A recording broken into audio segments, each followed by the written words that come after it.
오늘은 해외로 도피한 남편이 오히려 아내를 상대로 이혼을 청구한 이야기. 세은이는 이혼이 뭔 줄 알아? 부부였던 사람들이 이렇게 싸우면서 갈라지게 돼서 이제 헤어져 살게 되는 게 아닐까? 그렇지. 결혼을 하고 뭐 마음에 안 맞으면 이혼을 하기도 하잖아. 근데 이혼의 방법에는 두 가지가 있어. 알고 있어 혹시? 아니, 몰라. 모르겠지. 두 사람이 만나서 결혼을 할 때는 사실 어떤 이유여도 상관이 없잖아. 그래서 두 사람이 결혼식을 치르고 혼인신고를 하면 법적으로 부부가 되는 거야. 혼인신고를 하지 않잖아. 그럼 법적으로 부부가 아니야. 그래서 이제 법적인 부부들이 헤어질 때 또 그런 법에 이미 절차를 거쳤기 때문에 법의 절차에 따라서 또 헤어져야 되는데 두 가지 방식이 있어. 첫 번째는 협의 이혼이라고 하는 거거든.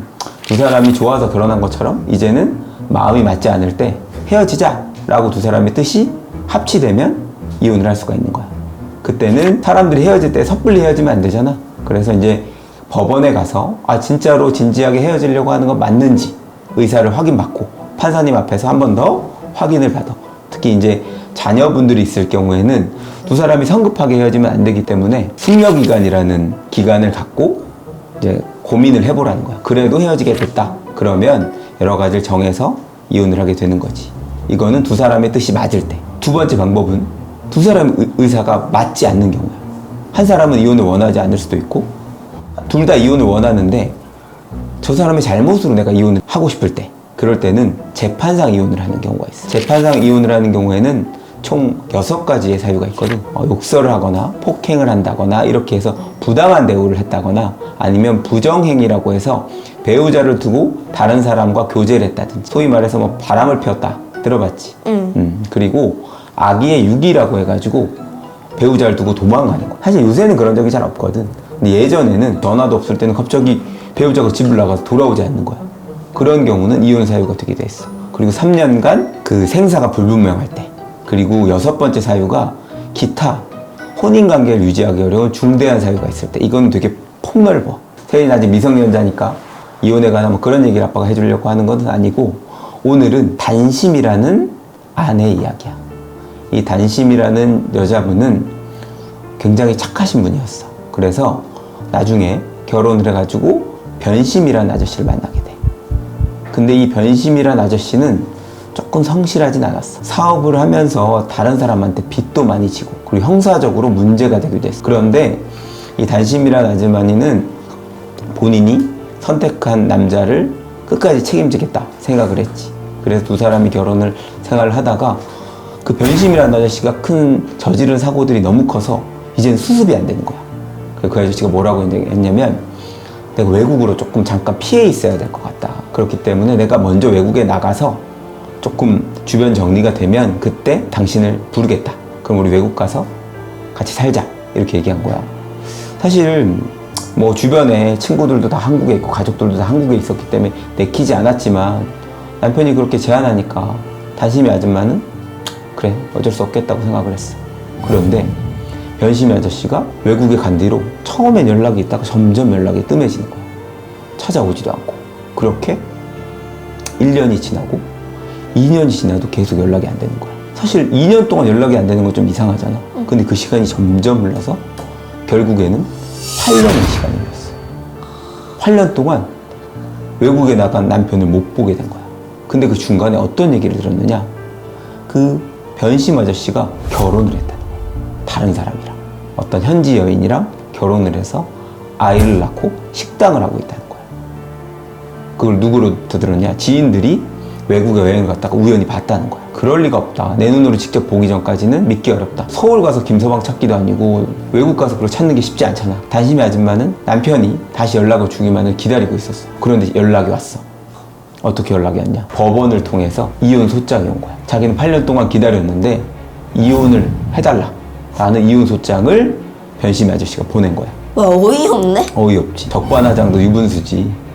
그 이혼 사유에 뭐라고 돼 있냐면, 본인이 한국에 있을 때 단심이 아주머니의 아빠, 그러니까 장인어른으로부터 모욕적인 행동을 당했다. 그 사람이 자기를 때리고 흉기로 위협하고 그리고 자기한테 협박을 했기 때문에 이혼을 해야 되겠다 그리고 무슨 두 사람이 몇 년간 떨어져 섰기 때문에 우리 두 사람의 혼인관계는 이미 파탄이 났다. 그렇기 때문에 이혼을 해야 된다. 그리고 단심이 아줌마한테 위자료를 청구한 거야. 그래서 이 단심이 아주머니는 처음에는 이혼을 동의하지 않았어. 잘못한 거는 변심이 아저씨인데 왜 내가 이혼을 당해야 돼? 이런 생각이 들 거 아니야. 그래서 우리는 이혼을 할 수 없다고 했어. 그리고 변심이 아저씨가 주장하는 내용은 모두 사실이 아니다.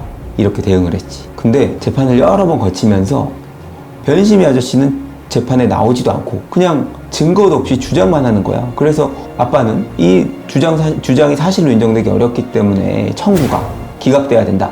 이런 주장을 했단 말이야. 그랬더니 재판이 한참 지나서 어떤 증거를 냈어. 변심이 아저씨가 공항에서 장인한테 위협을 당하는 걸 직접 들은 사실이 있다 라는 증인의 진술서를 낸 거야.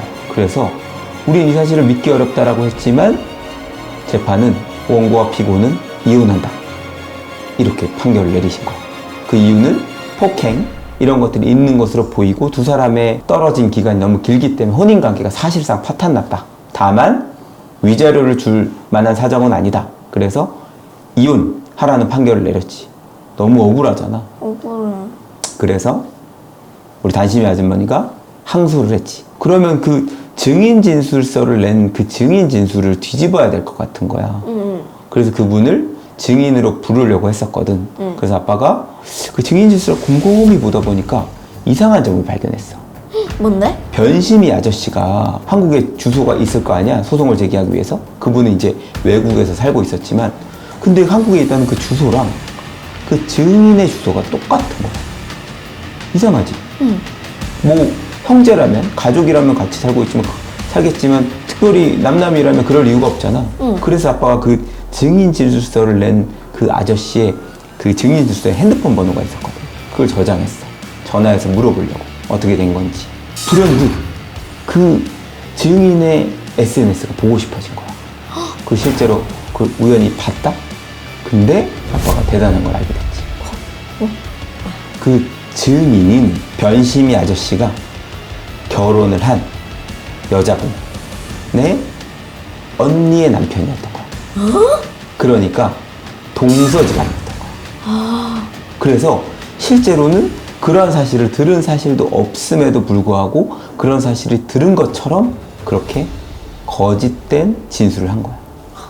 그래서 그분의 내용을 보다 보니까 이 변심이 아저씨가 재혼을 한 여자분 그리고 그 사이에 낳은 아들에 대한 사진도 찾을 수가 있었고 그리고 이 변심이 아저씨가 그 8년 동안 한국을 안 온 게 아니야. 12번에 걸쳐서 한국을 들어온 사실이 있어. 12번? 그런데도 한 번도 단심이 아줌마를 안 봤던 거야? 안 만났던 거야. 그래서 아빠가 반소를 제기했지. 세연이 반소가 뭔지 알아? 항소는 아는데 반소는 뭐야? 반소는 모르지. 소송을 제기하는 쪽을 뭐라고 하지? 원고. 원고. 소송을 당한 쪽을? 피고. 피고. 그렇지. 피고가 오히려 반대로 소송을 제기한다. 그래서 그게 반소야. 그래서 처음 이혼 사건의 피고였던 단심이 아주머니가 오히려 첫 사건의 원고인 변심이 아저씨 상대로 이혼 청구를 하는 거야. 이 내용을 보다 보니까 본인은 오히려 남편인 변심이 아저씨가 혼인관계 중에 정조 의무를 위반한 부정행위를 했다. 그런데도 오히려 우리가 잘못을 한 것처럼 뒤집어서 이혼의 잘못을 더 했다. 그래서 오히려 우리가 위자료 청구를 했지. 어떻게 됐을 것 같아?